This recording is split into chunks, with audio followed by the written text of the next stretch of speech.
నమో భగవతే వాసుదేవాయ. హరే కృష్ణ. అందరికీ నమస్కారం.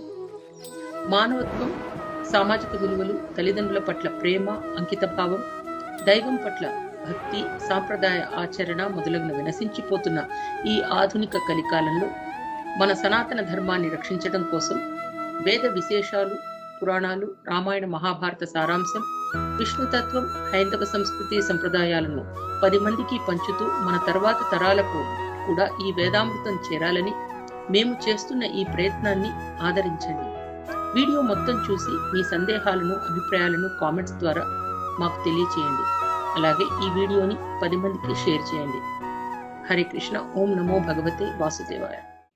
హరే కృష్ణ కృష్ణ కృష్ణ హరే హరే, హరే రామ రామ రామ హరే హరే.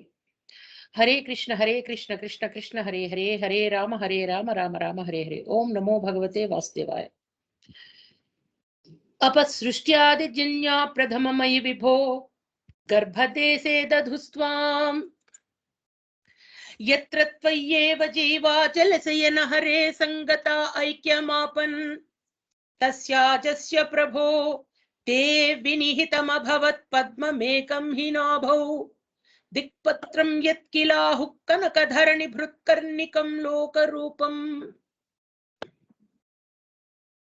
ఆ శ్రీ మహావిష్ణువు, భగవంతుడైనటువంటి ఆ శ్రీ మహావిష్ణువు, అందుకే భగవంతుడు. ఇతరులందరూ దేవతలు, ఈయన భగవంతుడు. ప్రళయ పయోధి జలాలలో స్వామి శేషతల్పం మీద శయనించి ఉన్నాడు. ఒక్కసారి మనసులో ఆ స్వామి యొక్క విశేషమైనటువంటి రూప లావణ్య విశేషాన్ని తలుచుకోండి.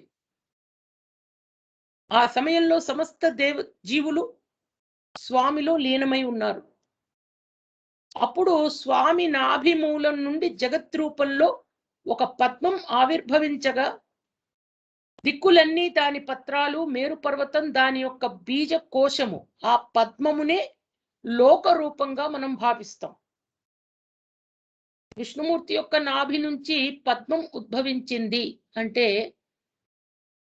అరే వాట్ ఈస్ దిస్, లోటస్ వచ్చింది స్వామి నాభి నుంచి అంటే, ఆ పద్మం యొక్క విశేషం చెప్పుకుంటున్నాం మనం. ఆ పద్మం అంటే యత్ర త్వయ్యేవ జీవా జలశయన హరే సంగత ఐక్యమాపన్ తస్యాజస్య ప్రభో తే వినిహితమభవత్ పద్మమేకం హి నాభౌ.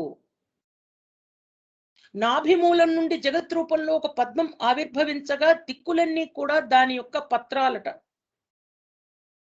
మేరు పర్వతం దాని యొక్క బీజకోశం, మధ్యలో పద్మం మధ్యలో చక్కగా కొన్ని చిన్న బీజాలు ఉంటాయి కదా, అటువంటిది. ఆ పద్మమునే లోక రూపంగా మనం భావించాలి. హే లోకా విష్ణురేతద్ భువన జన యత్తన్న జానేధయూయం యుష్మాకం హ్యంతరస్థం కిమపి తదపరం విద్యతే విష్ణు రూపం. ఈ సమస్త భువనాలను శ్రీ మహావిష్ణువే సృష్టించాడు. నిన్న మనం తెలుసుకున్నట్టు స్వామి అనంతుడు సంకర్షణ రూపంలో సమస్త భారాన్ని మోస్తున్నారు. మన హృదయాలలో కూడా స్వామి అంతర్యామిగా ఉన్నారు. అందుకనే భావములోన బాహ్యమునందున గోవింద గోవింద అని కొలువవో మనసా. భావంలో బాహ్యంలో కూడా స్వామి. మంచు వలె మన మనస్సులను మాయ కప్పేస్తోంది. కాబట్టి ఈ యొక్క నామరూపాత్మకమైనటువంటి కార్లు, బిల్డింగ్లు, ప్రాపర్టీలు, ల్యాండ్, నగలు, వస్త్రములు, మేకప్ సామాను, వాచీలు, ఎవరి ఒక్కొక్కళ్ళకి ఒక్కొక్క రకమైనటువంటి మోహం. కొంతమందికి వాచెస్ కలెక్షన్ ఎక్కువ మోహం, కొంతమందికి మోటార్ సైకిల్ కలెక్షన్, కొంతమందికి కార్ల కలెక్షన్, కొంతమందికి పెన్నులు. ఇవన్నీ కూడా ఏమిటి, నామరూపాత్మకమైన భౌతిక విషయాల మోహంలో పడిపోతున్నాం. ఇంద్రియ సుఖాలకే తృప్తి చెందుతూ స్వర్గ సుఖాలకే ఏం చేస్తామంటే అప్పుడప్పుడు, అంటే మనకి మూడ్ బాగా మంచిగా చక్కటి ఆలోచన ఎప్పుడైనా కలిగినప్పుడు, ఓకే సరేలే ఈసారి ఇవాళ పూజ చేద్దాంలే, ఒక యజ్ఞం చేద్దాంలే, ఒక వ్రతం చేద్దాంలే అనుకుంటాం. మళ్ళీ అది కూడా ఒక పెద్ద గెట్ టుగెదర్. యజ్ఞము, పూజ, వ్రతము ఏదైతే ఉంటుందో, ఇక సత్యనారాయణ చేసామంటే ఇక మొదలు మన గొప్పలు చూపించుకోవాలి, మొత్తం అందరికీ చాటింపు ఇయ్యాలి. ఇంద్రియ సుఖాలకే తృప్తి చెందుతూ స్వర్గ సుఖాల కోసం అప్పుడప్పుడు యజ్ఞయాగాలు చేస్తూ ఉంటాంట. ఈ విధంగా జీవితాలను వ్యర్థం చేసుకుంటున్నాం మనం. ఒక రోజు గడిచిందంటే మనకు సమయం ఎంత విశేషం అంటే, జీవితం మన ఈ భూమి మీద మన యొక్క సమయం మన జీవితం. ఒక రోజు గడిచిపోయిందంటే ఇంకా అయిపోయినట్టే. ఆ రోజు మళ్ళీ తిరిగి రాదు మనకి, ఎట్టి పరిస్థితుల్లోనూ రాదు. Can we bring back today? Arundhati mataji, మనమంతా కూడా భాగవతం చదువుతున్నాం. సరే, ఈ రోజున ఒకసారి వెనక్కి గిరుక్కున మీరు మెషిన్ తిప్పండి. We can't Mataji. You can do it, Mataji. You can do it. Why not? వెంటనే మన ఇంట్లో క్లాకులు వెనక్కి తిప్పేసుకుందాం, క్యాలెండర్ లో ఈ రోజే రేపు అనుకుందాం, రేపే ఈ రోజు అనుకుందాం. సాధ్యం కాదు మాతాజీ, అసాధ్యం. అసాధ్యం. కాబట్టి గడిచిపోయిన కాలం మనకు తిరిగి రాదు. అందుకే స్వామి కాలచక్రం. భూత భవిష్యత్ వర్తమానాలన్నీ కూడా స్వామి. ఎప్పుడూ కూడా మనం విష్ణు విష్ణు విష్ణు భగవంతుడు భగవంతుడు భగవంతుడు అని ఎందుకు చెప్పుకుంటున్నామంటే, ఊపిరి పీల్చుకోవడానికి ఏ విధంగా మనం అలసట పొందట్లేదో, ఆహారం భుజించడానికి ఇతర కార్యక్రమాలు చేసుకోవడానికి అలసట పొందట్లేదో, అంటే మనకి ఇంట్రెస్ట్ ఉన్న వాటికి అన్నిటికంటే ఉత్తమమైనది భగవన్నామ స్మరణ, భగవన్నామ జపం, భగవంతుణ్ణి నిరంతరం స్మరించడం, నిత్య స్మరణం. పరమ దుర్లభమైన మానవ జన్మ లభించింది. అందుకే నీహార ప్రఖ్యమాయ పరివృత మనసో మోహిత నామరూపై ప్రాణప్రీత్యే తృప్తాశ్చరధమఖపరా హంత నేచ్ఛా ముకుందే. ఎప్పుడు ఎవ్వరికీ కూడా విశేషంగా చాలా కృషి చేస్తే తప్ప లభించని మానవ జన్మ మనందరిది. We are all proud to be మానవులు. ఎందుకంటే ఈ జన్మ మనకు వచ్చిందంటే భగవంతుని యొక్క విశేషమైన కృప వల్ల వచ్చింది. దీన్ని మనం వృధా చేసుకోకూడదు. ముకుందుని చరణ కమలములను ఆశ్రయించకుండా ఉండటం మిక్కిలి శోచనీయం, చాలా దుఃఖకరం. వేల కొలది శిరస్సులు స్వామికి, వేల కొలది నేత్రములు, వేల కొలది పాదములు, విశ్వమందంతా వ్యాపించి ఉన్నాడు స్వామి. స్వామి ఉన్నాడా అంటే ఇందుగలడందు లేడని సందేహము వలదు చక్రి సర్వోపగతుండు ఎందెందు వెతికి చూచిన అందందే గలడు దానవాగ్రిణి. ఎక్కడ లేడు స్వామి? అన్ని చోట్ల ఉన్నాడు. ప్రహ్లాదుని కథ. భూతము భవిష్యత్తు వర్తమానము సర్వము స్వామి. అన్నిటికీ అతీతుడుగా అన్నిటిలో ఉన్నాడు, ఏది ఆయనకు అంటదు. అదే భగవద్గీతలో ఆయన చెప్పినటువంటి విశేషమైన తత్వం. ముల్లోకాలను ఆయన ధరించి ఉన్న ఎత్తు త్రైలోక్య రూపం దధదపి తతో నిర్గతానంత శుద్ధ. అన్ని ఆయనలో ఉన్నా కూడా అన్నిటికీ అతీతుడైన శుద్ధ జ్ఞాన స్వరూపుడు. స్వామి మహిమ ఇది. ఒక బాటిల్లో స్వామి మహిమ ఇది. దిస్ ఈజ్ స్వామి మహిమ. 10 లీటర్స్, 10 kgs, 10 pounds అలా మనం చెప్పలేము. ఎందుకంటే ఈ భువనాలన్నీ కూడా స్వామి యొక్క విరాట్ స్వరూపంలో ఏక అంశ మాత్రమే. నిన్న అనంతుడి యొక్క శిరస్సు మీద, ఆ పడగల మీద ఒక ఆవగింజ స్వామి, ఈ భూమండలం ఆవగింజ అని చెప్పారు. భూమండలమే ఆవగింజ అయినప్పుడు మనకు రావాల్సిన ఇంకో ఆలోచన ఏమిటి? మనం అందులో ఎంత? భూమండలమే ఆవగింజ కదా. ఇంత పెద్ద భూమి, పెద్ద గ్లోబు, ఈ భూమండలమే ఆవగింజ అయినప్పుడు అందులో ఉన్న మనమంతా ఎంత? ఈ శరీరాకృతులు, ఈ ఆస్తి పాస్తులు, మనందరం కూడా ఎప్పుడు కూడా ఎవర్ గ్రీన్ అని అంటారు. ఎవర్ గ్రీన్ అంటే ఎప్పుడు గృహస్థాశ్రమం అని చెప్పారు. ఈరోజు కథాంశం కూడా గృహస్థాశ్రమం గురించే. ఎప్పుడు ఎవర్ గ్రీన్ కథ. మనం ఎప్పుడు చూడండి, మనం వర్ణాశ్రమ ధర్మాలు ఉన్నాయనేటువంటి విషయం మనందరికీ తెలుసు. బ్రహ్మచర్యం అయిపోయింది అందరికీ. ఇంకా కొంతమందికి ఉంది బ్రహ్మచర్యం, శివసాయి లాంటి వాళ్ళకి. ఇక మిగతా వాళ్ళంతా కూడా మనమంతా కూడా గృహస్థాశ్రమమే. వానప్రస్థం అంటే సన్యాసాశ్రమం అసలు విననే లేదు. అప్పుడు ఒక డౌట్ వస్తుంది అందరికి, స్వామి మహిమ ఇంతటిది అని చెప్పలేము, ఈ భువనం అంతా కూడా స్వామి నిండి ఉన్నాడు. అచ్యుతుడితడే ఆదియునంత్యము అచ్యుతుడే అసురాంతకుడు అచ్యుతుడు శ్రీ వెంకటాద్రివాసుడు అచ్యుత అచ్యుత శరణనవో మనసా భావములోన బాహ్యమునందున. మన స్వామి రూపం తలుచుకున్నాం అనుకోండి, కళ్ళు మూసుకోండి ఒక్కసారి అందరూ కూడా. మాతాజీ కళ్ళు మూసుకుంటే కూరలు తరుగుతున్నాం ఎట్లా మాతాజీ అనుకోండి, కూరలు తరిగే వాళ్ళు కూడా కళ్ళు మూసుకోండి ఒక్కసారి. కళ్ళు మూసుకుని ఒక్కసారి మనసులో అవ్యక్తం తే స్వరూపం, నేను ఈ శ్లోకం చదువుతున్నాను, మీ మనసుకు వెంటనే వ్యక్తమవుతున్నటువంటి స్వరూపం ఏమిటో చెప్పండి. అవ్యక్తం తే స్వరూపం దురధిగమతమం తత్తు శుద్ధైక సత్వం వ్యక్తం చాప్యేతదేవ స్ఫుటమమృతరసాంబోధి కల్లోలతుల్యం సర్వోత్కృష్టామభీష్టాం తదిహ గుణరసేనైవ చిత్తం హరంతి మూర్తిం తే సంశ్రయేహం పవనపురపతే పాహి మాం కృష్ణ కృష్ణ.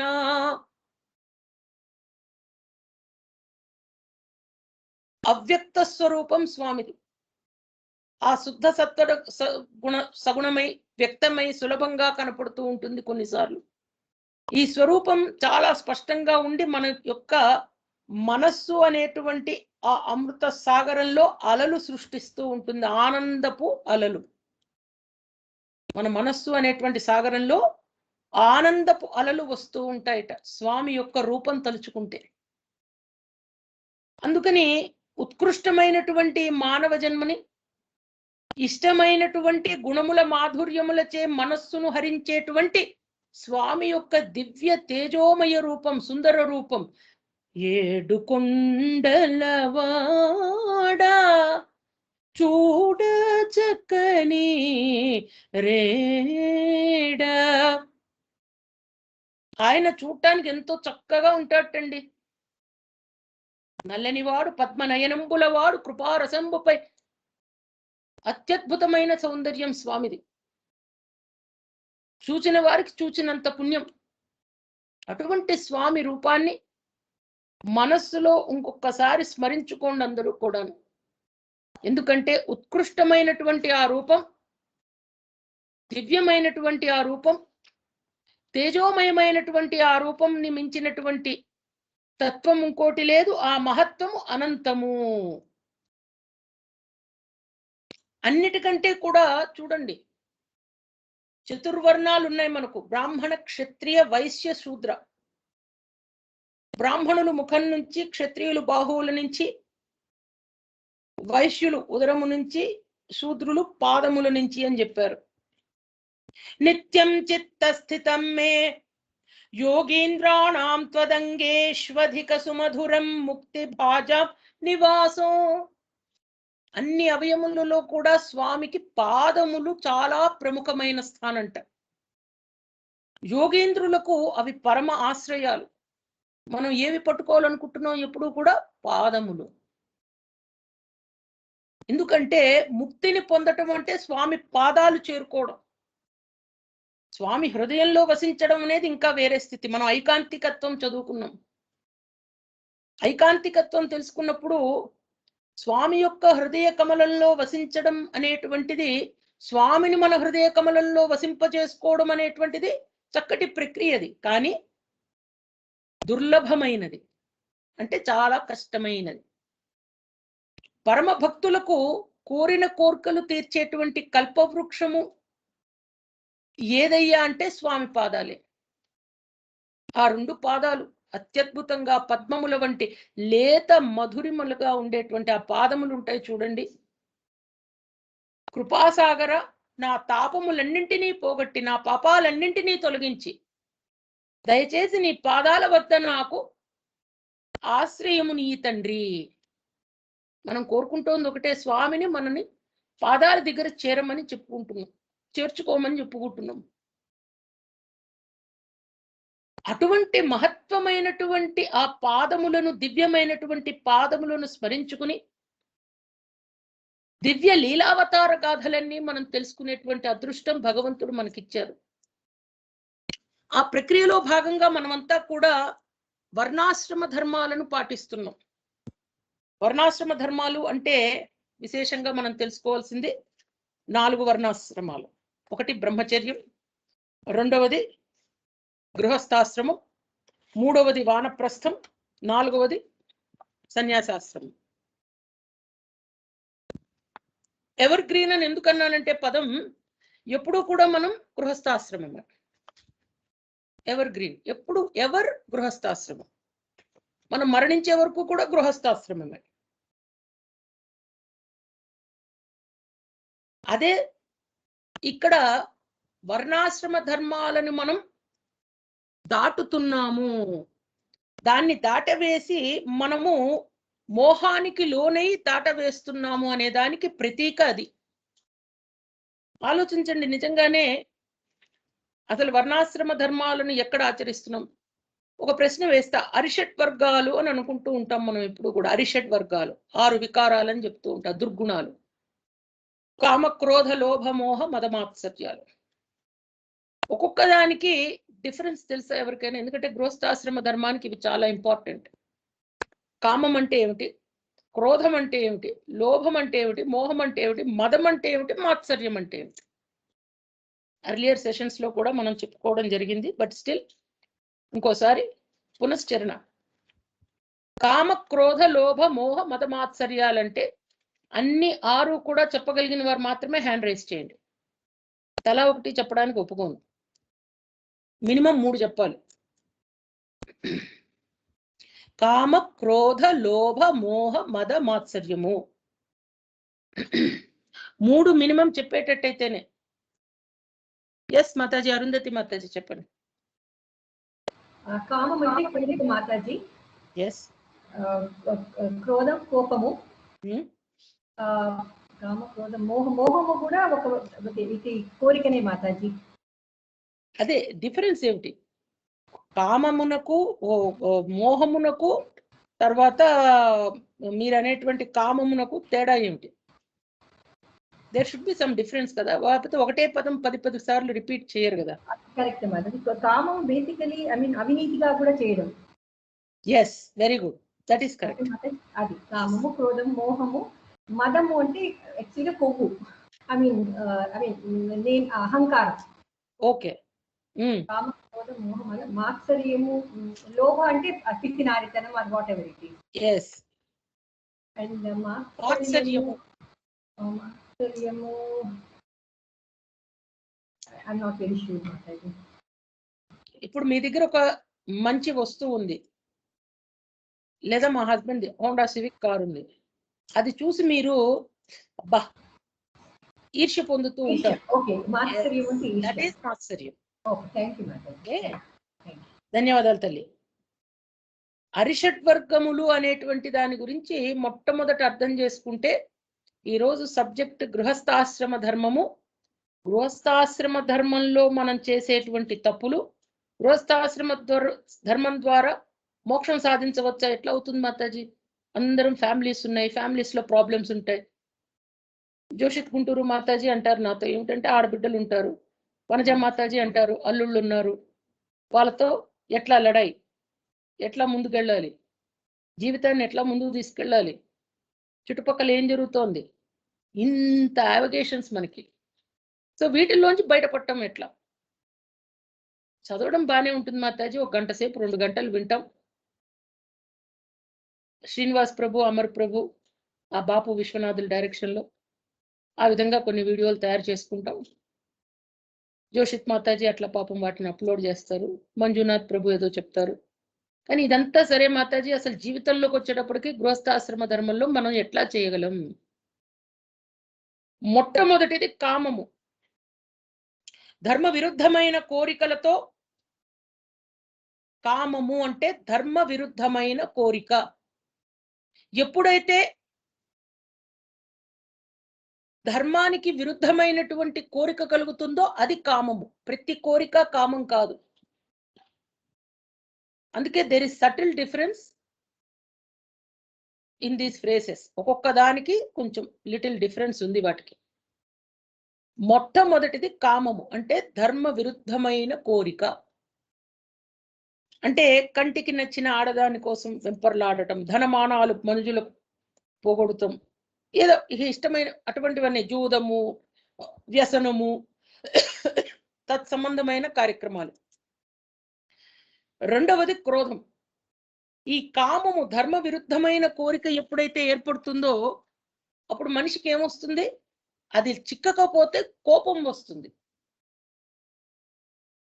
మన ఇంట్లో ఉన్నటువంటి ఏదైనా భార్యాభర్త మాట్లాడుకోవడం, చిన్న పిల్లల్ని మనం తల్లిదండ్రులు తిట్టడం, కోపం చూపించడం, అసలు కోపమే లేకుండా ఎట్లా మాతాజీ? చక్కటి ప్రవర్తనలోకి కొంతమందిని మనం తీసుకురావాలి అంటే తప్పకుండా కోపడవలసిందే. అంటే గైడ్ చేస్తున్నాం మనం. కోపట్టం అంటే బాగా బెత్తం పెట్టి వాతలు పడేటట్టు కొట్టడం అది పరమ నీచమైన కార్యక్రమం. అటువంటిది కాకుండా మనం ప్రశాంతంగా వాళ్ళకి చెప్పడం, వాళ్ళు చేసేటట్టు చూడటం, దట్ ఈస్ కరెక్ట్. క్రమశిక్షణ కలిగించడం. ఇక్కడ కామక్రోధము అంటే ధర్మ విరుద్ధమైన కోరిక, అది తీరకపోతే కలిగే క్రోధం. అప్పుడు ఏమవుతుంది? ఆత్మీయులు దూరం అయిపోతారు, శత్రువులు ఎక్కువైపోతారు, మనకంతా కూడా అశాంతి వస్తుంది. అందుకనే శాంతము లేక సౌఖ్యము లేదు సారసదళ నయన అని మన త్యాగరాజస్వామి వారు అన్నారు. శాంతం లేకపోతే ఏదీ లేదు. మూడవది లోభము. అంటే తన ధనం తనకు, తన వారికి కూడా దక్కకుండా, చివరికి అన్యులకు కూడా దక్కకుండా అర్హత లేని వారికి అందేటువంటి స్థితి చేస్తుంది. లోభి ఏం చేస్తాడండి? బాగా పాతి పెడతాడు భూమిలో ఎక్కడో. వాడు ఒక్క రూపాయి కూడా తినకుండా చనిపోతాడు. తదనంతరం ఎప్పుడో ఆ ఇళ్లల్లోనో ఆ పొలాల్లోనో దున్నుతున్న వాళ్ళకో ఎవరికో లంకె బిందెలు దొరుకుతాయి. అది లోభత్వం. నాలుగవది మోహం. నాది అనే భ్రమలో నీది అనున్నది పోగొట్టేది. మనం నాది అనుకుని వెంటబడుతూ ఉంటాం, మోహం. ఐదవది మదం. మనకున్న కొద్దిపాటి శక్తి, ఎంతో కొంత శక్తి ఉంటుంది, అది చూసుకుని మనకి తెలుగులో, అచ్చ తెలుగులో చెప్తే వాపును బలుపు అనుకుంటారంటారు. అదేదో పాపం కొంచెం ఇరిటేషన్ ఏదో వచ్చి వాస్తే అది మాకు బాగా బలం వచ్చింది అనుకుంటారు. ఆ కొద్దిపాటి శక్తులు చూసుకుని విర్రవీగడం. ఆరవది మాత్సర్యం. మాత్సర్యం అంటే పరులను చూసి ఈర్ష్య పొందుతూ, ద్వేషిస్తూ, పగతో అహంకారపూరితంగా ప్రవర్తించి తనను తాను కోల్పోవడం. ఆవిడకుందంటే నాకు కూడా ఉండాల్సిందే, ఆవిడ కొన్నదంటే నేను కూడా కొనాల్సిందే, లేదా ఈర్ష్య పొందటం, ఆవిడకున్నదని నేను బాధపడటం. ఆ పరులను చూసి ఈర్ష్య పొందుతూ, ద్వేషిస్తూ, పగతో అహంకారపూరితంగా ప్రవర్తించి ఉన్నదాన్ని కోల్పోవడమే దురదృష్టం అంటాం మనం. ఈ 6 వికారాలు అని పెట్టిన పేరు అందుకు. కామ, క్రోధ, లోభ, మోహ, మద, మాత్సర్యం. అందుకే విశేషంగా మనకు మండూక ఋషి ఒక సూక్తి చెప్తారు. ఏమనంటే, ఈ రోజు నుంచి ఎవ్రీడే సెషన్లో ఒక సూక్తి చెప్తూ ఉంటాను. సుఖ దుఃఖములు మనస్సుకే గాని తనకు కాదని గ్రహించాలి. మనస్సు అనేటువంటిది ఇంద్రియం, ఆత్మ వేరు. మనం ప్రొటెక్ట్ చేసుకోవాల్సింది మనలో ఉన్న సాక్షిభూతమైనటువంటి పరమాత్మ స్వరూపాన్ని. మనం విముక్తి కలిగించాల్సింది ఆ పరమాత్మ స్వరూపానికి. మనం మోక్షం కలిగించాల్సిందంటే, ముక్తి అది పొందేటట్టు చేయవలసింది ఆ పరమాత్మ స్వరూపానికి. అంతే తప్ప మనకు ఏదైతే నశ్వరము అయినటువంటి ఈ యొక్క ఏదైతే వస్తువులని, ఈ భౌతిక వస్తువులైతే ఉంటాయో, వాటి గురించి మనం ఇబ్బంది పడి మన జీవితాన్ని దుఃఖభరితం చేసుకోకూడదు. అందుకే సుఖ మహర్షి అంటారు, సమస్త చరాచర జీవరాశులను ఈశ్వర విలాసంగా తలచాలి. సమస్తము కూడా చరాచర జీవరాశులు. whatever we are seeing with our eyes, whatever we are able to feel,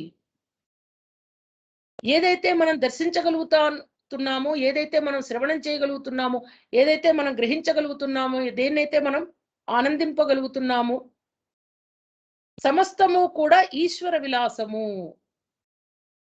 there is nothing నేను, నా, నాది అనే అహంకారం ఉండకూడదు.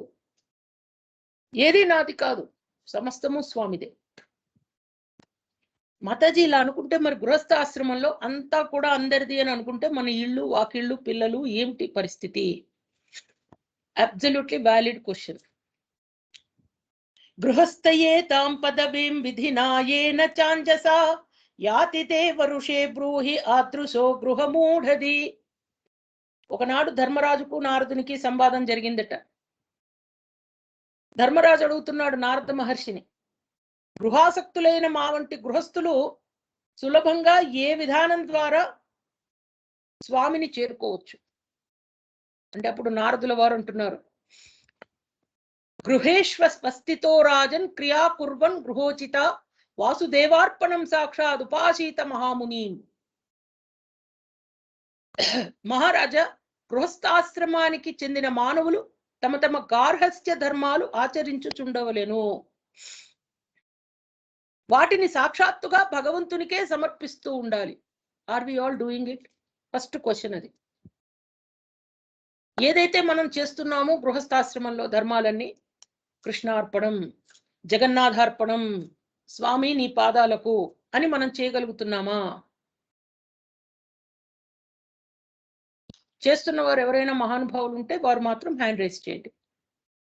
చేయట్లేదు. నేను కూడా రైజ్ చేయలేను, ఎందుకంటే నేను కూడా చేయట్లేదు.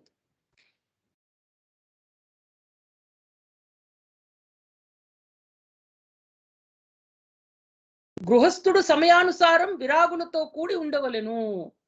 అంటే మన యొక్క మనస్సును, ఇంకా కొన్ని కండిషన్స్ ఉన్నాయి. హ్యాండ్ రైజ్ చేసిన వారు అట్లా ఉంచండి.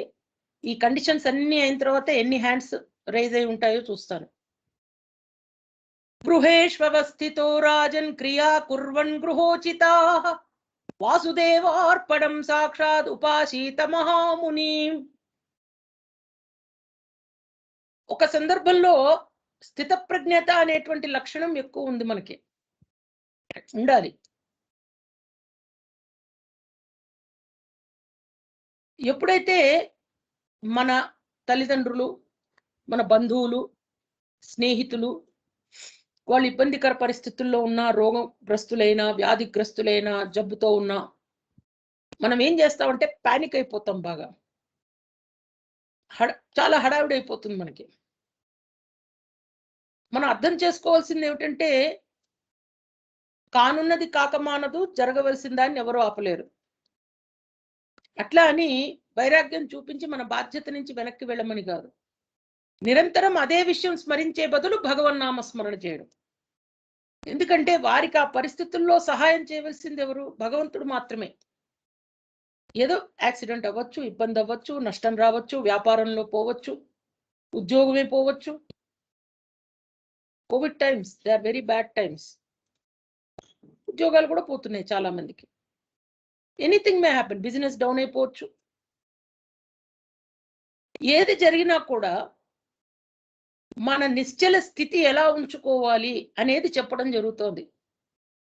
కేవలం కృష్ణుడి కథ, రాముని కథ, వామనుని కథ ఇవి చెప్పుకుని ముఠా ముల్లే సర్దుకుని మనం పక్కన కూర్చోవడానికి కాదు. మన జీవితంలో ఉపయోగపడేటువంటి విషయాలు, కొన్ని మంచి మాటలు మనకి చెప్పబడ్డాయి ఈ పురాణాలలో.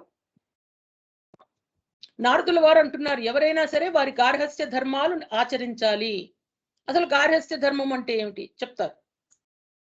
వాటిని సాక్షాత్తుగా భగవంతునికే సమర్పించాలి. గృహస్థుడు సమయానుసారం శృణ్వన్ భగవతో భీక్ష్ణం అవతార కథామృతం. చాలా శ్రద్ధగా వినగలరు భక్తులందరూ కూడాను. విరాగులతో కూడి ఉండాలట. అంటే శ్రద్ధదానో యథాకాలం అపశాంత జనావృత. పదే పదే భక్తి శ్రద్ధలతో భగవంతుని యొక్క అవతార లీలా విలాసాలను వింటూ ఉండాలి. ఎంతో విశేషమైనటువంటి ఆ భక్తి ప్రపత్తులు ఉన్నాయి కాబట్టి ఈ బృందంలోని సభ్యులందరికీ కూడా నా శిరస్సు వంచి మరొక్కసారి నమస్కారం చేసుకుంటున్నా. ఎందుకంటే గృహస్థ ధర్మంలో ఉంటూ కూడా భగవద్భక్తి, భగవంతుని అవతార లీలామృతాన్ని గ్రోలడానికి తదేకమైనటువంటి ఒక మహాయజ్ఞంగా అందరం కూడా చేసుకుంటున్నాం. మీ వంటి వారితో అందరితో కూడా ఈ సత్సంగంలో పాల్గొనడం నా యొక్క పూర్వజన్మ సుకృతం అనుకుంటా, భగవంతుని అనుగ్రహం అనుకుంటా. నేను సత్సంగాచ్చనకై సంగమాత్మజాయాత్మజాదిషు విముంచేన్ముచ్యమానేషు స్వయం స్వప్నవదుద్ధితః. నిద్ర నుండి లేచిన మనిషి తాను స్వప్నంలో చూసిన విషయాలందు ఆసక్తుడు కాడు. కరెక్టే కదా అది? నిద్రలోంచి లేచి నిద్రలో నేను నరేంద్ర మోడీ గారిని కలిసినట్టు అనిపిస్తుంది, లేచి కూర్చుంటే నేను హైదరాబాద్లో ఉంటా. అట్లే అతడు సత్సాంగత్యం వలన పరిశుద్ధ మనస్కుడై శరీరము, భార్యాపుత్రులు, ధనము మొదలైన వాటి యందు ఆసక్తిని విడిచిపెట్టాలి. ఎందుకంటే ఏదో ఒక రోజు వాటిని విడిచిపెట్టవలసి వస్తుంది. ఎంతవరకు అవసరమో అంతవరకే. తవ్వి పాత్రలు పెట్టాల్సి, పిల్లలని వాళ్ళ కాళ్ళ మీద వాళ్ళు నిలబడేటట్టు మనం చేయగలగడం అంటే చక్కటి చదువు, సంస్కారాలు ఇవ్వాలి. వారు ఉండటానికి ఒక చక్కటి ఇల్లు ఇవ్వాలి, పట్టుకోవడానికి వస్త్రాలు. అది గృహస్థ ధర్మం. యావద్దర్థముపాసీనో దేహే గేహే చ పండితః. బుద్ధిమంతుడు అవసరం ఉన్నంత వరకే శరీరానికి, గృహానికి సంబంధించిన కార్యాలు చేస్తూ ఉండాలి.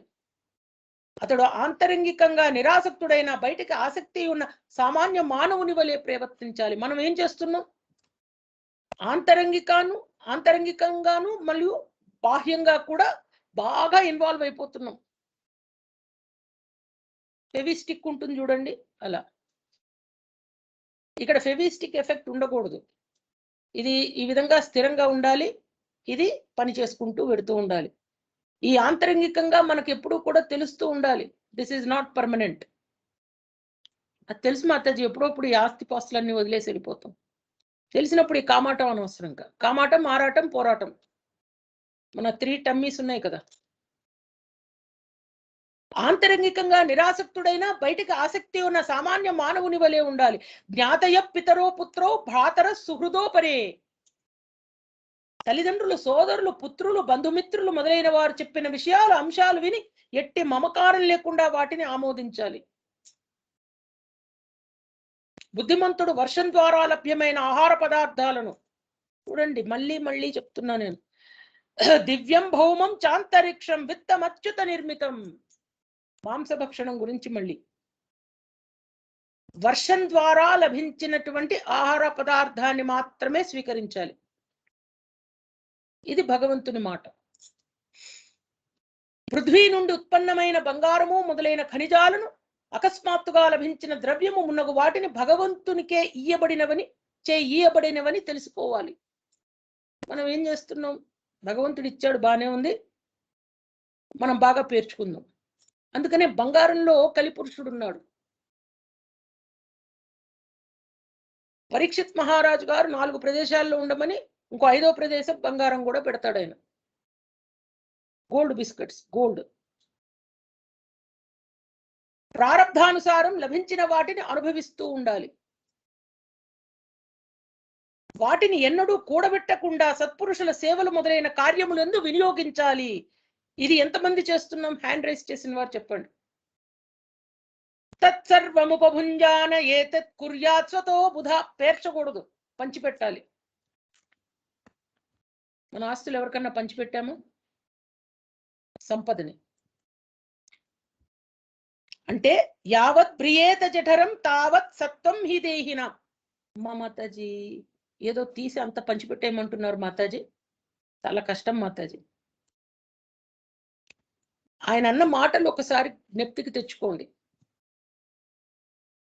మనకు ఎంతవరకు అవసరమో అంతవరకు మాత్రమే మనకు ఉంచుకోవాలి. మిగిలినది ఏదైతే ఉందో అది భగవంతునిచే ఇయ్యబడినదని తెలుసుకోవాలి. తెలుసుకుని దాన్ని ఎన్నడూ కూడబెట్టకుండా సత్పురుషుల సేవల కొరకు, భగవంతుని సేవ కొరకు ఖర్చు పెట్టాలి. అయితే ఆ ఖర్చు పెట్టేటప్పుడు తిరుమల తిరుపతి దేవస్థానం వారి అన్నదానానికి కడతాను.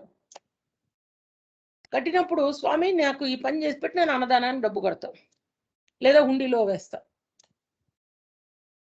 అప్పుడు మళ్ళీ ఏమైపోయింది, అది బార్టర్ సిస్టమ్ అంటాం ఎకనామిక్స్ లో మనం, వస్తు మార్పిడి. నేను ఇది ఇస్తా, నువ్వు అది. Goods and services exchange. అది పనికిరాదు. ఏది ఆశించకుండా సత్పురుషుల సేవల కొరకు మనం ఆ ధనాన్ని గాని విత్తమును గాని మనం ఖర్చు పెట్టాలి. ఇంకా చూడండి ఎంత అత్యద్భుతమైన శ్లోకము ఇది భాగవతంలో. ఎప్పుడైతే మనకి స్త్రీమూర్తులు ఎక్కువ మంది ఉన్నారు, మాతృమూర్తులు, మాతాజీలు, బంగారం అనగానే హాల్ మార్క్ అని గుర్తొస్తుంది మనందరికీ. హాల్ మార్క్, యావత్ భ్రియేత జఠరం, అటువంటి హాల్ మార్క్ శ్లోకం ఇది భాగవతంలో. యావత్ భ్రియేత జఠరం తావత్ సత్వం హి దేహినాం అధికం యోభిమన్యేత సస్తేనో దండమర్హతి.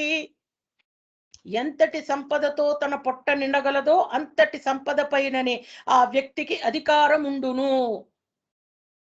చాలా స్పష్టంగా ఉంది. పేర్చుకుని పేర్చుకుని, పేరబెట్టి పేరబెట్టి, పేర్చుకుని దానికోసం తిప్పలు పడి, కింద పడి, మీద పడి, కొడుకులు, కోడళ్ళు, అల్లుళ్ళు, కూతుళ్ళు, దానికి మించిన సంపదను తనదని భావించువాడు చోరుడగును.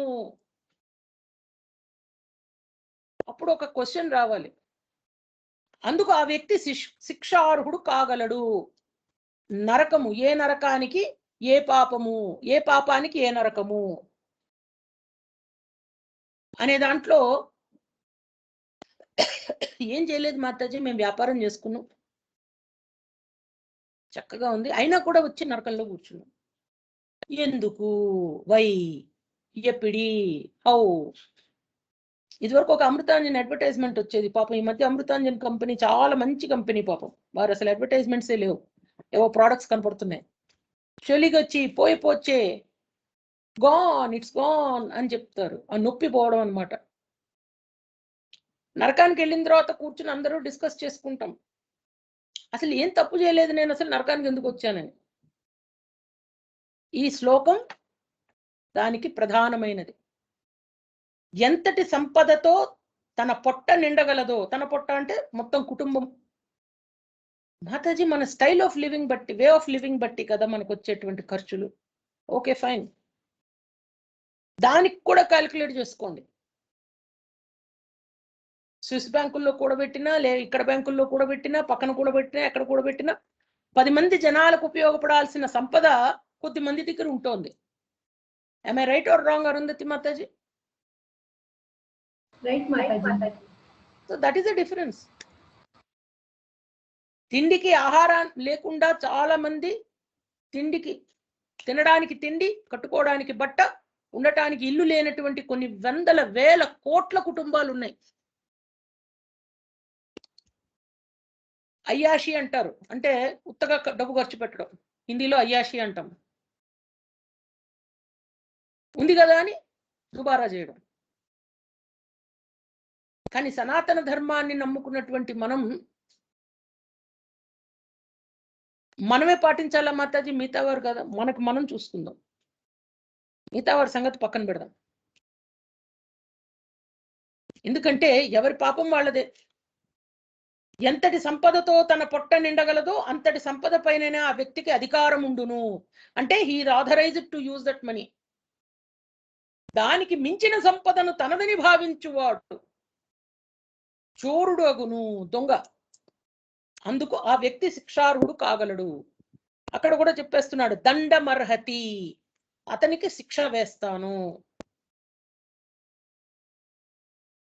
అప్పుడు సిల్లీ థాట్స్ రాకూడదు. ఏమనంటే భగవంతుడు వేస్తే వేస్తాడు, మనం పేరు పెట్టుకుందాం. అదే పాపం కూడబెట్టుకోవడం. పాపపు కొండలు, పాపపు డంపులు అని అంటున్నాను చూడండి. ఆ పాపపు డంపులు ఎక్కడి నుంచి వస్తున్నాయి? ఇలాంటి దండమర్హతి అని అన్నా కూడా మనం చేస్తే అప్పుడు చక్కగా పాపపు డంపులు కాదు, అది ఇంకా మౌంట్ ఎవరెస్ట్ స్థాయికి వెళ్ళిపోతాయి. మృగోష్ట్రఖరమర్ఖా ఖురి సరీ సృఖగమక్షిక ఆత్మన పుత్రవత్ పశ్యే తైరేషామంతరం కియత్. మృగములు, ఒంటెలు, గాడిదలు, కోతులు, ఎలుకలు, సరీసృపములు. సరీసృపము అంటే మొన్న ఎవరో నాకు ఒకసారి వాట్సాప్ లో పెట్టారు, ఐ థింక్ ఐ ఫర్గాట్. సరీసృపము అంటే తల్లి ఆ పాకుతూ వెళ్ళేటువంటి జీవులు, ఏవైతే పాక్కుంటూ వెళ్తూ ఉంటాయో అవన్నీ సరీసృపాలు. ఇప్పుడు జెర్రులు ఉంటాయి, పాములు ఉంటాయి, దర్ ఆల్ సరీసృపములు. పక్షులు, ఈగలు మున్నగు వాటిని గృహస్థుడు భగవంతుని అంశగా భావించాలట. వాటికి తన పుత్రులకు గల భేదమేమి అని అనుకోవాలట. అంటే భగవంతుని సంతానాన్ని మనం గౌరవించాలి, ఏ జీవిని హింసించకూడదు. అది గనక మన హింసకు వస్తే అది వేరే విషయం, కానీ దానంతటా మనం వెళ్ళి దాన్ని అరణ్యాలను ఇబ్బంది పెట్టి అరణ్యాల్లోంచి మృగాలన్నీ బయటకు వస్తే మనం వెళ్ళి వాటిని హింస పెట్టడం అనేటువంటి కార్యక్రమాలు జరగకూడదు. త్రివర్గం నాతి కృచ్ఛ్రేణ భజేత గృహమేధ్యపి యథాదేశం యథాకాలం యావత్ దైవోపపాదితం. గృహస్థుడుట ధర్మార్థ కామాలకు ఎక్కువ శ్రమ పడకూడదు. దేశం కాలం ప్రారంధాన్ని బట్టి దొరికిన దానితో సంతుష్టుడై ఉండాలి. ఇప్పుడు ఏమైపోయిందంటే పాపిష్టి డబ్బు ఎలా తెచ్చినా కూడా అతను గొప్పవాడు, జ్ఞానవంతుడు, నీతిమంతుడు, బుద్ధిమంతుడైనటువంటి భర్త గాని, అన్నగారు గాని, తండ్రి గారు గాని వాళ్ళకి గౌరవం లేదు. ఏదన్నా చేయనియండి, కింద పడనియండి, మీద పడనియండి, బాగా డబ్బులు తెచ్చిన వాళ్ళు లేదా పాపిష్టి సంపాదించిన వాళ్ళకి వాళ్ళ కుటుంబంలోనే గౌరవం ఎక్కువ ఉంటుంది. చూడరా, ఎప్పుడు బుద్ధి నీతి అని అంటూ కూర్చుంటూ ఉంటావు, వాడు చూడు తెస్తున్నాడు, చక్కగా తెస్తున్నాడు వాడు. న్యాచురల్, ఇవన్నీ మనం మనసులో అందరు కుటుంబాల్లో ఉండే పరిస్థితి అది. గృహస్థుడు తన సమస్త భోగ సామగ్రిని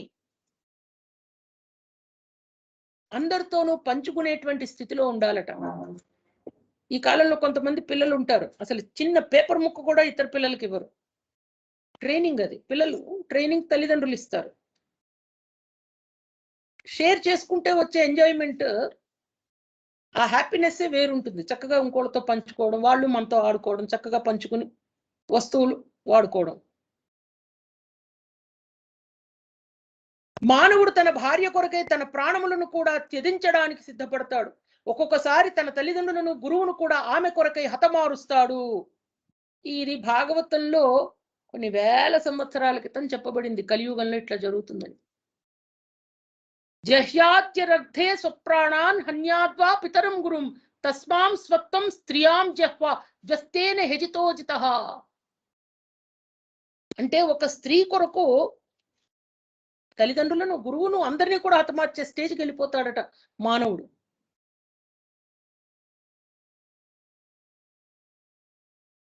ఎప్పుడైతే ఈ యొక్క భౌతిక విషయాల గురించి వ్యామోహాన్ని విడిచిపెట్టేటువంటి స్థితిలో ఉండగలుగుతామో అప్పుడే భగవంతునిపై కూడా విజయాన్ని మనం సాధించగలం. భగవంతుని చేరుకునేటువంటి ఆ అంశంలో విజయం సాధించగలం.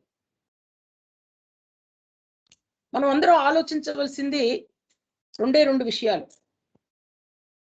అందరం ఒక కుటుంబ సభ్యుల్లాగా మాట్లాడుకుంటున్నాం మనం. కృమివిట్ భస్మ నిష్ఠాంతం ఇంకొక హాల్మార్క్ శ్లోకం భాగవతంలో. ఎందుకంటే కొన్ని శ్లోకాలు మన మనస్సుకు ఎప్పుడూ పట్టేసి ఉంటాయి. అవి మనం అవలంబిస్తామా అవలంబించమా దాని యొక్క ifs and buts, pros and cons అవన్నీ పక్కన పెట్టేయండి. స్వామి చెప్పిన తర్వాత ఇక మనం లాజిక్ లేదు అక్కడ. Whether we follow or whether we don't follow. అంటే మనం డిఫై చేసి భగవంతుడి యొక్క దండమర్హతికి వెళ్ళిపోతామా, ఫాలో చేస్తాము. సింపుల్. కృమివిట్ భస్మ నిష్ఠాంతం క్వేదం తుచ్చం కళేబరం. ఈ సందర్భంగా ఒక మాట చెప్తా నేను. ప్రవీణ్ ప్రభు ఈ రోజు ఉన్నారు సెషన్ లో, తెలియదు నాకు, ఉన్నారు అనుకుంటా. వారు అన్నారు ఒక విషయం కొన్ని సెషన్స్ ముందు. వారి పాపకి ఏదో కొంచెం ఇబ్బంది కలిగినప్పుడు ధనం లేదు చేతిలో, ఏం చేయాలో తెలియని పరిస్థితి. ఆ పరిస్థితిలో భగవంతుడు ఒక సహాయాన్ని పంపించి చాలా చక్కగా ఆ సమస్య తీరిపోయిందట. ఒక కన్న తండ్రి ఆయన యొక్క ఆవేదన ఎలా ఉంటుంది వారి పాప కోసం? బాధాతప్త హృదయంతో ఉంటారు. కానీ ఆయన నమ్ముకుంది ఆ సమయంలో వేరే ఏ పని చేయాలని కాదు, భగవంతుణ్ణి స్మరిద్దామని అనుకున్నారు ఆయన. Is Praveen Prabhu available today in session? Yes, he is available. Yes, ఎందుకంటే అటువంటి ఏదైతే జీవిత అనుభవాలు ఉంటాయో అవి మనసును కలిచివేస్తూ ఉంటాయి. I was repeatedly thinking about the same thing. Sometimes tears rolled down my eyes. ఎందుకంటే జీవిత అనుభవాలు అవన్నీ. భగవంతుడు అసహాయ స్థితిలో ఉన్నాం మనం. మనకెవ్వరూ లేరు, ధనం లేదు, ఉన్నట్టుండి డబ్బు ఎవరైనా ఇమ్మంటే ఇస్తారు? ఇవ్వరు. అసహాయ స్థితి. డబ్బు లేని వాడికి మాట సహాయం కూడా ఎవరు చేయరు. ఎందుకంటే డబ్బే మూలం, డబ్బే ప్రధానం. ధర్మం, న్యాయం ఎక్కడో 1% ఎక్కడో ఉన్నారు మహానుభావులు. ఆ సమయంలో ఏమవుతుంది? భగవంతుడే ఇంకా సమస్తము. కాపాడుతావా, గట్టెక్కిస్తావా, ఆర్యాపార్ అంటారు. ఎట్లో నువ్వే తేల్చు, ముంచుతావో తేల్చుతావో నీదే ఇష్టం. ఆ స్థితి ద్రౌపది వస్త్రాపహరణం, గజేంద్ర మోక్షం, ప్రహ్లాదుడు, ధ్రువుడు. మనం మనస్సులో భగవంతుడిని తలుచుకుంటే భగవంతుడు వచ్చి సహాయం చేస్తాడనేటువంటి విషయానికి జీవిత అనుభవాలు అవన్నీ. అందరి జీవితాల్లో అలాంటి సందర్భం ఎక్కడో ఒక చోట వచ్చి ఉంటుంది. But when I heard personally about Praveen Prabhu, I was really very moved. ఆ సిచ్యువేషన్ వచ్చినప్పుడు మనం ఏం చేయాలి? స్వామికి అందుకనే ఓటమి నెరుగని భగవంతుని మీద మనం భగవంతుణ్ణి చేరుకునేటువంటి విషయంలో విజయం సాధించాలి. అయితే హాల్ మార్క్ శ్లోకం ఉన్న కృమివిడ్ భస్మ నిష్ఠాంతం. We are also enamored, passionate about this body. లేదు మాతాజీ, భగవద్గీత చదివాం కదా, దేహినోస్మిన్ యథా దేహే కౌమారం యవ్వనం, జర బాగా అర్థమైంది మాతాజీ. నయనం చిందంతి శస్త్రాన్ని, ఆత్మ గురించి కూడా బాగా తెలిసింది మాతాజీ. But still we clamour for it. Clamour కూడా కాదు, దాని బ్యూటిఫికేషన్, దాని సుఖం కోసం. దానికి ఈ శ్లోకం. తుదకు క్రిములు మలము బూడిద రాశిగా మార్పును చెందునట్టి తుచ్చమగు ఈ శరీరము ఎక్కడా? ఆ శరీరమునందు ప్రీతి గల భార్య బిడ్డలు ఎక్కడా?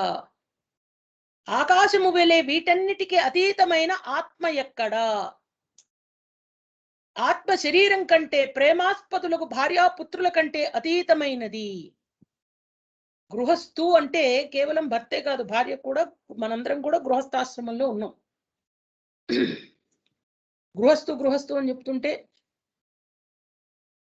ప్రకాష్ గురించి అని నేను అనుకోవడం. మా హస్బెండ్ పేరు ప్రకాష్. అరుంధతి మాతాజీ గారు ప్రభు గారి గురించని, జోషిత్ మాతాజీ గారు శ్రీకాంత్ గురించని అనుకోకూడదు. మనందరం కూడా గృహస్థాశ్రమం. ఆ శరీరంలో ప్రీతి గల భార్య ఎక్కడా, బిడ్డలు ఎక్కడా, ఆకాశం వల్లే వీటన్నిటికి అతీతమైన ఆత్మ ఎక్కడా? అప్పుడు మనం ఏం చేయాలి? మరి బిడ్డలు ఉన్నారు, భార్య ఉంది, భర్త ఉన్నారు. భార్య అంటున్నా, భర్త అంటున్నా, భార్యలు భర్తలు అనట్లేదు. ఎందుకంటే హిందూ ధర్మంలో ఉన్నాం కాబట్టి.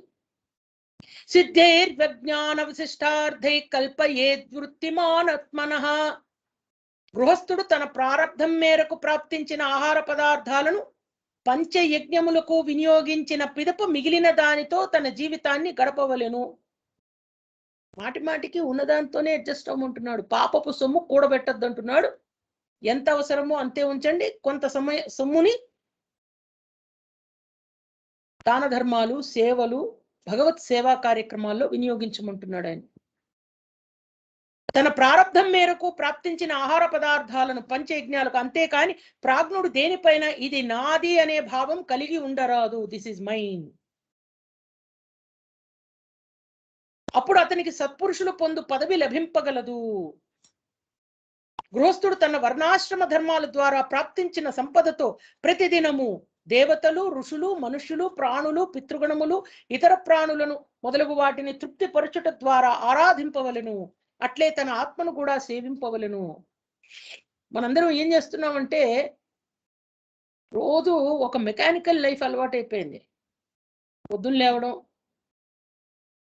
పాపం దండీలు బస్కీలు యోగాలు చేసే వాళ్ళంతా చేస్తారు. ఏదో గబగబా కాలకృత్యాలన్నీ తీర్చుకుని స్నానపానాలు చేసుకుని భగవంతుడికి నమస్కారం చేసుకుంటూ మళ్ళీ అదే చేత్తో వంట చేసుకుంటూ లేదా ఆఫీసుకు పరిగెడుతూ రొటీన్ లైఫ్. రొటీన్ నుంచి మార్పు ఎలా వస్తుంది అంటే కొంత మనం కూడా ఆలోచిద్దాం. భగవంతుడు ఏం చెప్తున్నాడు? ప్రతి దినము పూజా విధానం చెప్పుకున్నాం, పూజ ఎలా చేయాలని. దాన్ని పాటిస్తున్న వాళ్ళు ఎంతమంది ఇప్పుడు? 1. నెంబర్ 2. రెండో అంశం, మనుషులు, ప్రాణులు, పితృగణాలు, ఋషులు, ప్రాణులు, ఇతరమైన వాటన్నిటినీ కూడా మనం తృప్తిపరుచుకుంటూ ఆరాధించాలి. అట్లే తన ఆత్మను కూడా ఆరాధించాలి. ఆత్మను ఆరాధించడం అంటే ఏం చేయాలి? ఇలా చూసుకుంటూ ఆత్మ కమ్, we will try to respect you అంటామా? It's not possible. So what is possible? పరమాత్మని, స్వామి నా యందు ఈ చేతనా శక్తి, ప్రాణశక్తి, జీవశక్తి, ఈ కదలిక అనేటువంటిది ఎప్పుడైతే మనలో ఉందో అంతసేపు భగవంతుడు మనలో ఉన్నట్టే. కాబట్టి ఈ ఆత్మను నిన్ను చేరుకునేటువంటి మార్గాన్ని, ఇది ఒక శాటిలైట్ లాంచ్ వెహికల్, దీంట్లో శాటిలైట్ ఉంది మన లోపల, ఈ ఆత్మ. దీన్ని మనం రిలీజ్ చేయాలి పైకి. దాన్ని ఏం చేస్తున్నాం? బాగా దబాయించేసి అది కింద ఎక్కడో అతల వితల సుతల, సుతలాలో బలిచక్రవర్తి ఉన్నాడు, ఈ పాతాళంలో మొత్తం ఆ నాగులన్నీ ఉన్నాయి, పంపించేద్దాం అక్కడికి అనుకుంటున్నాం. కానీ it is craving to fly up, we are pushing it downwards. పాపం దాని బాధ అంతా పైకి వెళ్ళాలని, స్వామిని చేరుకోవాలి, పరంధామాన్ని చేరుకోవాలి. మనం ఏం చేస్తున్నాం? దబాయించి దబాయించి దాన్ని బాగా చితక్కొట్టేసి నీకు పైకి మూమెంటే లేదు, కిందకే నీ మూమెంట్ అని చెప్పి పంపిస్తున్నాం. అది లబోదిబోం అంటోంది అక్కడ కూర్చుని లోపల.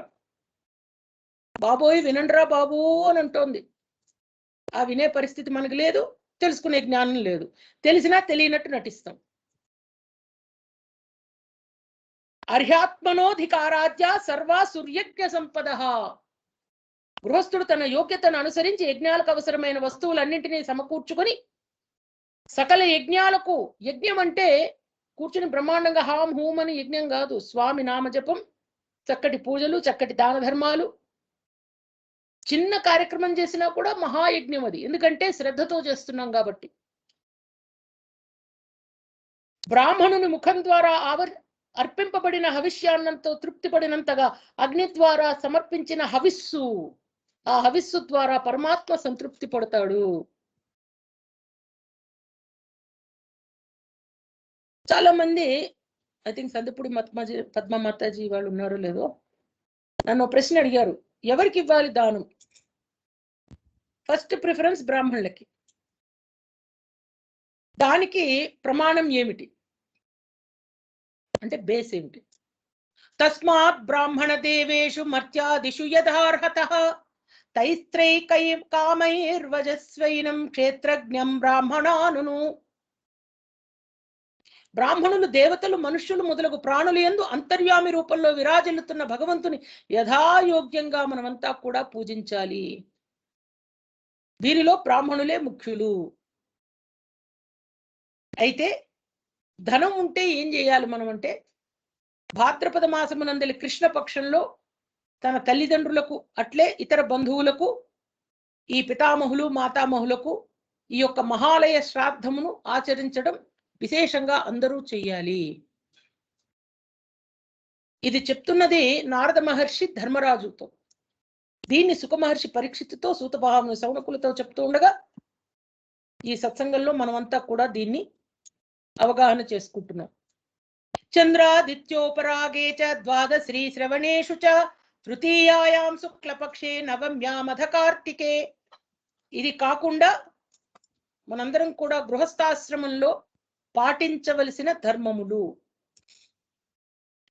ఆయనములు, కర్కాటక మకర సంక్రాంతులు, విషువత్తులు అంటే తులా మేష సంక్రాంతులు, దినక్షయము, చంద్రగ్రహణ సూర్యగ్రహణ సమయములు, శ్రవణము, ధనిష్ట, అనురాధ నక్షత్రాలతో కూడిన ద్వాదశి, వైశాఖ శుక్ల తృతీయ అక్షయ తృతీయ, కార్తీక శుక్ల నవమి అక్షయ నవమి, హేమంత శిశిర ఋతువుల్లో మార్గశిర పుష్య మాఘ పాల్గొన మాసాలలో కృష్ణ పక్షాలలో వచ్చేటువంటి 4 అష్టములు, మాఘ శుక్ల సప్తమి, మఖా నక్షత్రంతో కూడిన పౌర్ణమి, మాస నక్షత్రాలతో కూడిన శుక్ల చతుర్దశి పౌర్ణిమలు, అనురాధ శ్రవణము, ఉత్తర ఫాల్గుని, ఉత్తరాషాఢ, ఉత్తరాభాద్ర కూడిన ద్వాదశి మరియు ఏకాదశి. ఈ దినాలు మానవులకు శుభాలను ఇచ్చేటువంటి దినాలట. ఈ దినములో మానవులకు శుభాలు ఇస్తాయి కాబట్టి మానవులు చక్కటి పుణ్యకార్యాలు ఈ రోజుల్లో చేయాలి. అయితే ఈ దినాలలో చేసిన తీర్థ స్నానము, జపము, హోమము తయేతే శ్రేయసకాల నృణాం శ్రేయో వివర్ధన కుర్యాత్ సర్వాత్మనైతేషు శ్రేయో మోహం తదాయుషః. మనందరం బాగా చేసేది ఏమిటంటే, పాపం ఈ కోవిడ్ వచ్చిన తర్వాత పాపం ఆలయాలకు వెళ్ళలేకపోతున్నాం కాబట్టి, లేకపోతే ఏం చేస్తామంటే marriage day, birthday, honestly speaking marriage day, birthday, కుటుంబంలో ఎవరిదైనా బర్త్డేస్ ఉన్నా పుట్టినరోజు సందర్భంలో భార్యాభర్త వాళ్ళ వివాహ వార్షికోత్సవ రోజున అప్పుడు మనం టెంపుల్స్కి వెళ్తాం.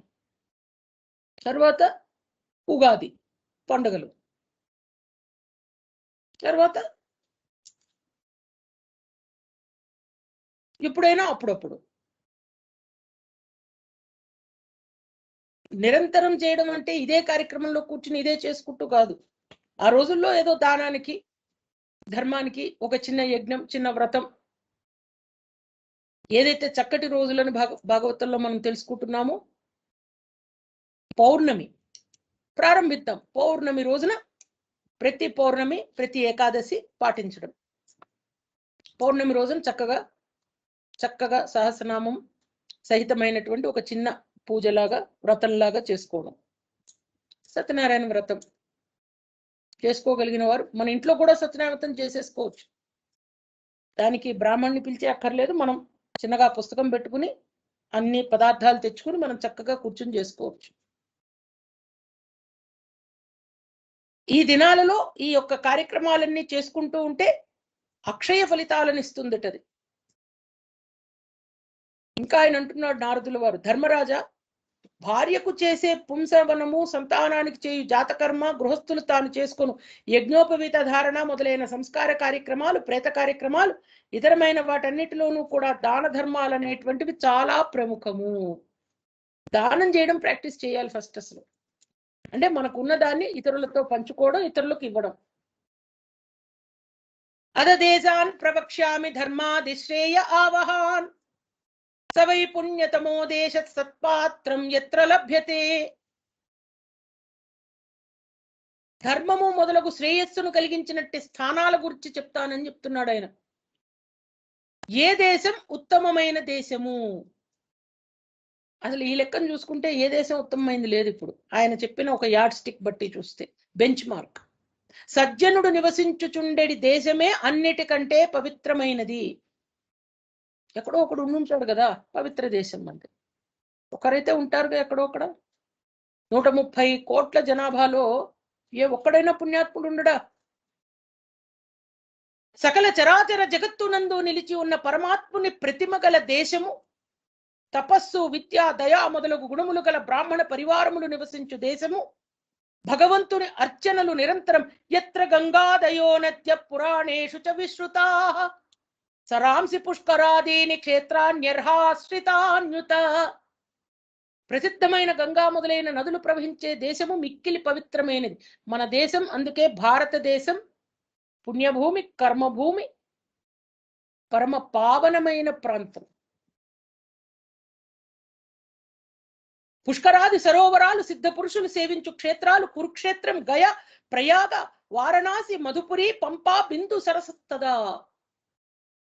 ఆయన చెప్తున్నాడు చూడండి, ఏ క్షేత్రాలు, ఏ దేశం మంచి దేశం అంటే పులహాశ్రమము, నైమిషారణ్యము, పాల్గొన క్షేత్రము, ప్రభాస తీర్థము, ద్వారక, కాశీ, మధుర, పంపా సరోవరము, బింబు సరోవరము, బదరికాశ్రమము, అలకనంద, అయోధ్య, చిత్రకూటము మున్నగునవి, మహేంద్ర మలయాది కులపర్వతములు, భగవంతుని అర్చావతారమును సేవించు దేశములు అన్నియో పవిత్రములైనవే. గంగ ఎక్కడుంది? అయోధ్య ఎక్కడుంది? చిత్రకూటం ఎక్కడుంది? కన్యాకుమారి ఎక్కడుంది? కాశీ ఎక్కడుంది? మధుర ఎక్కడుంది? ద్వారక ఎక్కడుంది? పంపా సరోవరం ఎక్కడుంది? బిందు సరోవరం ఎక్కడుంది? మహేంద్రగిరి పర్వతం, మలయ పర్వతాలు, హిమాలయ పర్వతాలు ఎక్కడ ఉన్నాయి? భారతావని. ఈ స్థానాల్లో ఉన్నటువంటి, ఈ ప్రదేశాల్లో ఉన్నటువంటి, ఈ దేశంలో ఉన్నటువంటి మానవులందరూ కూడా పుణ్యకార్యాలు చేస్తే సహస్రాధికంగా ఫలితాలు వస్తాయి. ఆయన చెప్తోంది ఒకటే, మీకు విత్తనాన్ని ఇస్తున్నాను, విత్తమునిస్తున్నాను, ధనాన్ని ఇస్తున్నాను. ధనం అంటే ఏమిటి? జ్ఞానం అనేది ఒక ధనం. ధనం అంటే కేవలం డబ్బే కాదు. Knowledge is power.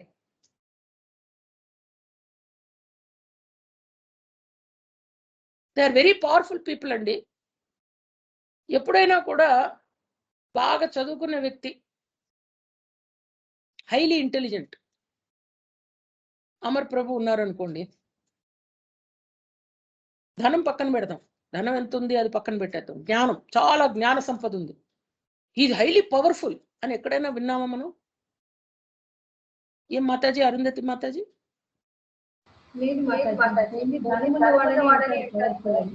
Yes, that is the point. ధనం ఉంటేనే పవర్ఫుల్. బాగా జ్ఞానం ఉంది అమర్ ప్రభు గారికి, చాలా జ్ఞానం. అసలు ఎంత జ్ఞానం! ఎన్సైక్లోపీడియా ఇండియానికా అట్లా కూడా చెప్పుకుందాం. అంత పెద్ద జ్ఞానం. ఆ జ్ఞాన సరస్వతి కరుణా కటాక్ష వీక్షణాలన్నీ ఆయన మీదే ఉన్నాయి. కానీ ఆయన ఎవరు పవర్ఫుల్ అనం మనం. ఎందుకనం? డబ్బు ఉండాలి, జ్ఞానం లేదు, అంగుట, కానీ డబ్బు ఉంది, దే ఆర్ పవర్ఫుల్. కానీ ఇక్కడ స్వామి చెప్తోంది ఏమిటి? పుణ్యకార్యాలు చేసేవారికి సహస్రాధికంగా ఫలితాలు వస్తాయి. ఇంకో చక్కటి మాట చెప్తున్నారు నారదులు గారు, ఇది కాదు లోకం, ఇది నిర్ణయించడానికి. భగవంతుడు దండన విధించేటువంటి సమయంలో ఇవన్నీ చూస్తాడు. మనం చేసే ప్రతి పని, అందుకే సంధాత సంధిమాన్ స్థిర ఏతే పుణ్యతమాదేశ ధర్మో హ్యత్రేహి తస్పుంసాం సహస్రాది ఫలోదయ పాత్రం తత్ర నిరుక్తం వై కవిభి పాత్ర విత్తమై. మనకి భగవంతుని నామస్మరణ చేస్తూ చేస్తూ నొప్పొస్తే నిన్న ధ్రువునికి శంఖంతో ఇలా చక్కగా నిమిరినట్టు స్వామి వచ్చి మనని ఆశీర్వదిస్తాడు. కానీ మనం ఆ కష్టం పడాలిగా. మనకు ఆ నొప్పులు తిని తిని వచ్చినాయో, తిట్టి తిట్టి వచ్చినాయో స్వామికి తెలుసు. స్వామిని స్మరించి స్మరించి వచ్చినాయో. కాబట్టి మన నొప్పులుగానే మిగిలిపోతున్నాయి. మనకి నొప్పులు ఎందుకు వస్తున్నాయి? భగవత్తుని యొక్క సేవలో మనకు నొప్పులు వస్తే స్వామి వాటిని తీరుస్తాడు. ఎందుకంటే ధ్రువునికి చేశాడు కాబట్టి. మనకు నొప్పులు వస్తున్నాయి. ఎందుకు వస్తున్నాయి? మన దేహాన్ని మనం మోయలేకో, చేసే పాపాలు భరించలేకో, మన బీపీలు, మన షుగర్లు అన్ని. ఎందుకంటే క్రోధం, కోపం, ఆలోచన, చింతలు. అన్నిటికీ ప్రశాంతత ముఖ్యం. నీవు చేసిన రాజసూయ యాగం విషయాన్ని గూర్చి ఆలోచించు అని ఒక్కసారి ధర్మరాజుని చెప్తున్నాడు నారదుడు. దేవతలు, ఋషులు, సిద్ధులు, సనకాది మునులు అందరూ ఉన్నా కూడా కేవలము దేవర్హత్సత్సు వైత్సత్సు తత్ర బ్రహ్మాత్మజాదిషు, ఎంతమంది ఉండనే చివరికి నీకు పూజార్హుడు ఎవరు అంటే శ్రీకృష్ణుడి పేరే వచ్చింది. అసంఖ్యాక జీవులతో నిండిన ఈ బ్రహ్మాండమును మహావృక్షానికి మూలము ఎవరయ్యా? అనంతుడు, సంకర్షణుడు. నిన్న మనం చెప్పుకున్నట్టు ఆ పరమాత్ముడైనటువంటి శ్రీ మహావిష్ణువు. సమస్తాన్ని భారాన్ని మోస్తున్నాడు ఆయన. చతుర్దశ భువనాలను మోస్తున్నాడు ఆయన. అందులో ఈ యొక్క భూలోకం ఒక చిన్ని ఆవగింజ లాంటిది. ఆవగింజలో కూడా చిన్న ఆవగింజ, పెద్దది కూడా కాదు. జీవరాశిభిరాకీర్ణ అండకోశాం ఘ్రిపో మహాన్ తన్మూలత్వాదచ్యుత్తేజ సర్వజీవాత్మ తత్పరం. ఆ పరమాత్మ మనుష్యులు, పశుపక్షాదులు, ఋషులు, దేవతలు అందరి శరీరాల నేడు పురాలను సృష్టించాడట. ఇదొక హాల్మార్క్ శ్లోకం. ఇది ఈ పురాలలో జీవరూపంలో ఆయనే శయనించి ఉన్నాడు. అయితే అందువలన ఆయనకు పురుషుడు అని పేరు. పరమ పురుషుడు, గోపాల బాలుడైనాడు మురహరుడు ఎదుట. ముద్దుగారుతూ అలా ఉన్నాడట గోపాల బాలుడు, పరమ పురుషుడు. అదేమిటి మాతాజీ పురుషుడు పురుషుడు పురుషుడు 10 సార్లు పురుషుడు? సమస్తమైన పురములలో నివసించేటువంటి స్వామి కాబట్టి ఆయన పురుషుడు. శయనించున్నాడు మనందరిలో కూడా ఆయన. తేష్వేషు భగవాన్ రాజం తారతమ్యేన వర్తతే తస్మాత్ పాత్రం హి పురుషో యావాన్ ఆత్మాయ ధీయతే. భగవంతుడు ఒక్కడే అయినా కూడా మనుష్యాది శరీరాల్లో వేర్వేరుగా న్యూనాధిక రూపాలలో ప్రకాశిస్తున్నాడు. అందుకనే నందనందన గోపాల నవనీత చోరా గోపాల. పశుపక్షాది శరీరాల కంటే మానవుడే శ్రేష్టంగా భావించబడుతున్నాడు కాబట్టి మానవులలో ఆయన తపస్సు యోగము అనేటువంటి అంశాలు ఎక్కువగా పెట్టాడట మనకి. కృతయుగంలో తతోర్చాయాం హరిం కేచిత్, కృతయుగంలో ప్రాణిమాత్రులైన అన్నింటినీ భగవత్ స్వరూపులుగా భావించి పూజించేవారట. కృతయుగము సత్యయుగము అంటాం. ఆ సత్యయుగంలో ఏదైతే ప్రాణి ఉందో ప్రతి ప్రాణి భగవత్ స్వరూపమే. అందుకే సత్యయుగం. అసలు మనం ఆ వ్యవసాయం చేయకుండానే పంటలు పండేవి కాబట్టి విద్వాంసులు ఉపాసన సిద్ధి కొరకు భగవంతుని ప్రతిమలు ప్రతిష్ఠించారు త్రేతాయుగంలో. ఎందుకంటే కొంచెం తగ్గింది, ధర్మం తగ్గింది. మనిషి వెళ్ళి కష్టపడితే వ్యవసాయంలో అప్పుడు పంట పండేది. ఈ ద్వాపర యుగానికి వచ్చేటప్పటికి ఏమైపోయింది? నీవు 100% పని చేయి, 25% ఫలితం. ఇప్పుడు ఏమైపోయింది? కరువు, కాటకం, దుర్భిక్షం. అంటే ధర్మం తగ్గుతూ వస్తున్న కొద్దీ జీవన విధానాలు మారుతున్నాయి, వ్యవసాయ విధానాలు మారుతున్నాయి, మనం చూసే దృక్కోణం మారుతోంది, మన దృక్పథం మారుతోంది. భగవత్ ప్రతిమలు భగవత్ రూపాలుగా ఎప్పటి నుంచి వచ్చినాయి? మన విగ్రహము అనేది పెట్టి ఎప్పటి నుంచి ఆరాధిస్తున్నామంటే త్రేతాయుగం నుంచి. అలా చేసినా కూడా మనకి ఎందుకు సిద్ధి పొందట్లేదు? ఒక విగ్రహం ఏమిటి, వెళ్ళామంటే ఓ పెద్ద బంగారు విగ్రహం తెచ్చుకుంటాం. మనం తెచ్చి పెట్టుకుంటున్న వాళ్ళు చాలా మంది ఉన్నారు, బంగారు విగ్రహాలు, వజ్రతాపిత విగ్రహాలు. కానీ పుణ్యం రాదే. వాళ్ళందరూ కూడా కనపడతారు ఎక్కడో అక్కడ. ఎందుకంటే ద్వేషభావంతో, రాగద్వేషాలతో, మోహభావంతో 6 వికారాలకు లోనే వాళ్ళు పనిచేస్తున్నారు. కాబట్టి చేసే పనుల అధర్మం, పెట్టే విగ్రహాల వజ్రపు విగ్రహాలు. కోరిలేషన్ ఎక్కడుంది? కట్ అయిపోతుంది, లింక్ సెట్ అవ్వట్లేదు. అది పురుషేష్వపి రాజేంద్ర సుపాత్రం బ్రాహ్మణం విదుః తపసా విద్యయా తుష్ట్యా ధత్తే వేదం హరేస్తను. మానవులలో కూడా బ్రాహ్మణులు విశేషంగా పూజార్హులు. ఎందుకంటే తమ తపస్సు, విద్యా, సంతోషం, సుగుణాలతో భగవంతుని వేదరూపమైన శరీరాన్ని ధరించి స్మరించి ఉంటారు. కాబట్టి శ్రీకృష్ణ భగవానుడు కూడా పండితులను, జ్ఞానవంతులను, మహర్షులను పూజించాడు. కాబట్టి అందరూ కూడా ముల్లోకాలలో ఈ యొక్క పవిత్రమైనటువంటి వారి పాదధూళిని అందరూ కూడా ధరించాలి, స్మరించాలి, పావనం అవ్వాలని చెప్తున్నాడు నారదుడు. చెప్తూ ఎప్పుడైతే మనకు ధర్మార్థమపి నేహేత యాత్రార్థం వా ధనోధనం అనీహాని హమానస్య మహాహేరివ వృత్తిదా. ఎప్పుడైతే మనము కేవలము ఆత్మారాముణ్ణి శాంతింపజేస్తే చాలు, మన పొట్ట చిన్ని నా పొట్టకు శ్రీరామ రక్ష. తెలుగులో చక్కటి సామెతలు ఉన్నాయి. చిన్ని నా పొట్టకు శ్రీరామ రక్ష, హ్యాపీ.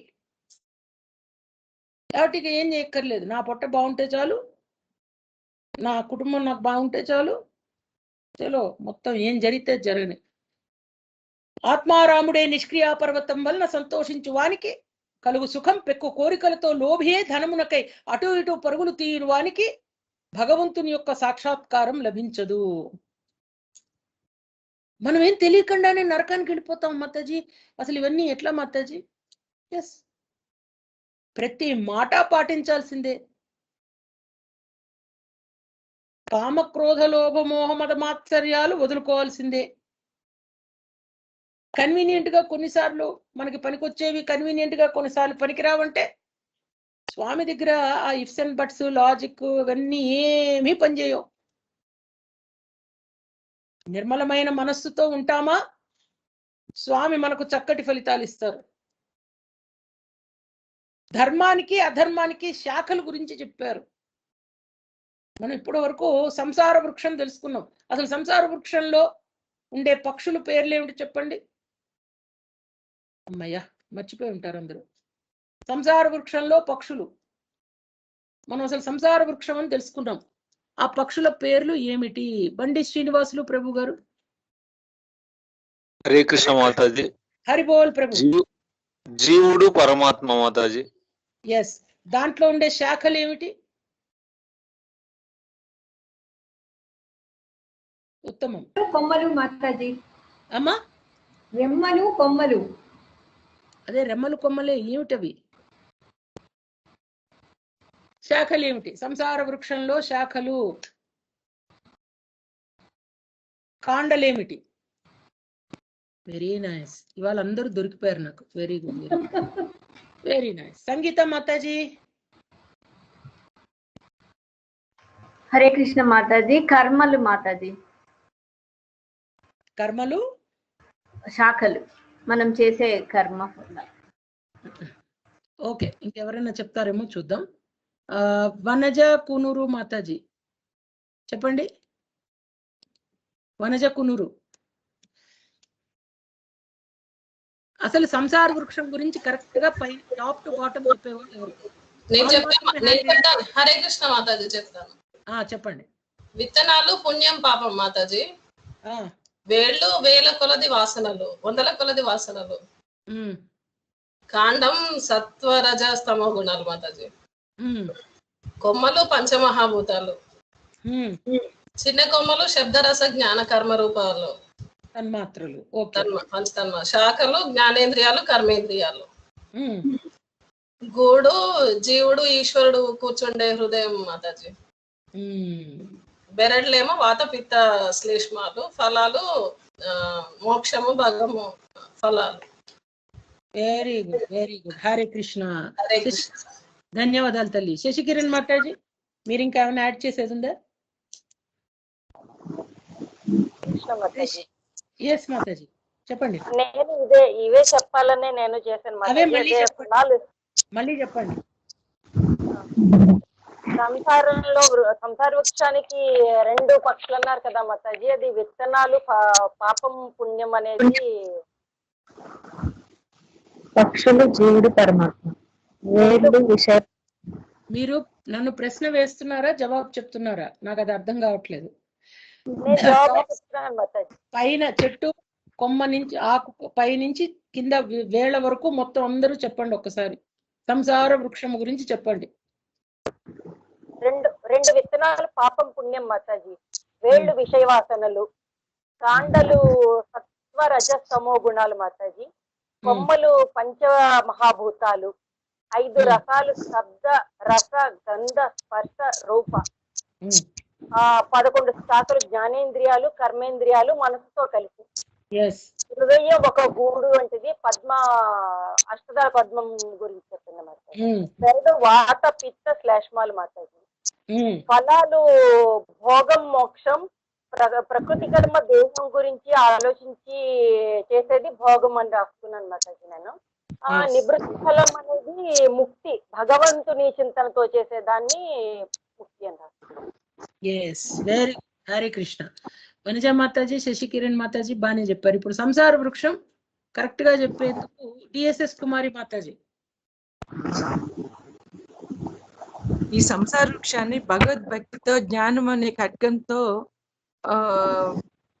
ఖండించాలి మాతాజీ. ఖండించడం మొదలేయండి. సంసార వృక్షం ట్రీ గురించి చెప్పండి నాకు. అదే మాతాజీ. విత్తనాలేమో పాపం పుణ్యం మాతాజీ. ఓకే. పక్షులేమో ఒక్క నిమిషం ఉండండి, నాకు చాలా డిస్టర్బెన్స్ వస్తుంది. నేను అందరినీ కూడా ఒకసారి మ్యూట్ చేస్తాను.